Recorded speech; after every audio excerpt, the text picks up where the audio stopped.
Dans les conditions normales, pour être recruté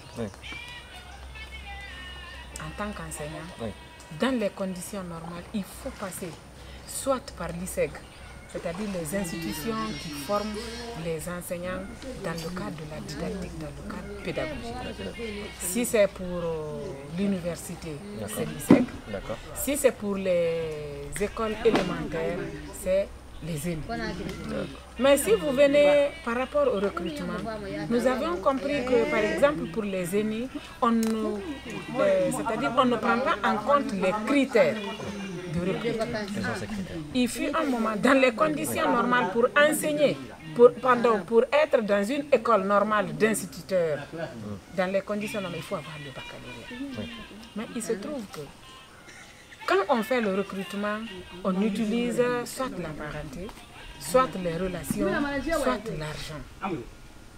On peut prendre même des vendeuses de cacahuètes qui n'ont que le niveau de la 6e année ou le niveau de la 7e année pour les asseoir dans une classe pour être enseignant. C'est pareil dans les écoles publiques et dans les écoles privées. Mais j'en viens. Là, je veux parler des ENI. Au niveau de l'ISEG, il y a des étudiants qui ont le bac qui vont à l'université. Il se trouve que le cursus scolaire de l'élémentaire jusqu'au lycée, jusqu'au bac, fait différence. Et dans les conditions normales, pour être enseignant, il faut que tu sois bien formé. Et tu as le bac, soit en série mathématiques, soit en série sciences sociales, tu n'as pas une bonne formation de base. Et toi, tu es appelé à être formateur un jour. Normalement, après ce cursus scolaire et universitaire, il faudrait passer aussi par des renforcements de capacité à travers des formations continues. Ça au moins parce que nous avons quand même une direction nationale qui s'occupe de cette formation continue. Et maintenant, ça c'est le public. Par rapport au privé, les écoles privées en Guinée ne sont pas comme les écoles privées ailleurs, telles que la Côte d'Ivoire, telles que le Sénégal. Aujourd'hui, vous allez dans un lycée public ou dans un collège public. Les mêmes enseignants qui évoluent, je dis bien les mêmes enseignants, Abbas ne peut pas me dire le contraire, les mêmes enseignants qui évoluent dans les écoles publiques sont les mêmes enseignants qui sont au niveau des écoles privées. Qu'est-ce qu'ils font? Comment font-ils du coup? J'en viens.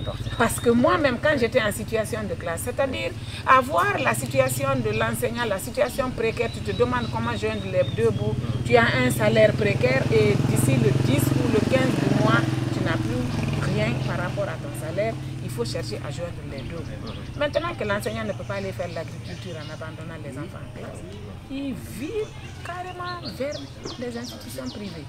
Il s'arrange. Je veux parler des collèges et lycées. Ils s'arrangent à avoir, si c'est 18 heures de cours qu'on doit donner à un professeur de mathématiques, il cherche à avoir 12 heures de cours dans son établissement public où il est recruté à la fonction publique. Il doit percevoir son salaire. Il cherche à avoir lundi, mardi, mercredi dans l'école publique. Les 3 autres jours de la semaine, il s'arrange dans une école privée. Voilà comment ça se passe parce que ce n'est pas régularisé. Vous voyez. Au niveau de l'élémentaire, on peut prendre même des intellectuels, quand je dis intellectuels, en tout cas des gens qui ont fait l'école. Des gens qui ont fait l'école jusqu'à un certain niveau, qui n'ont pas la chance d'être soit dans le privé ou dans le public. Il va carrément, il se forme, il dit qu'il veut être enseignant. Donc il n'y a aucune règle, il n'y a aucun texte en fait législatif au niveau, bien sûr en Guinée, qui dit que dans les conditions normales, quand tu dois évoluer dans le privé, tu restes strictement privé. Quand tu dois évoluer au public, tu restes strictement public. Donc c'est ce problème-là qu'on a.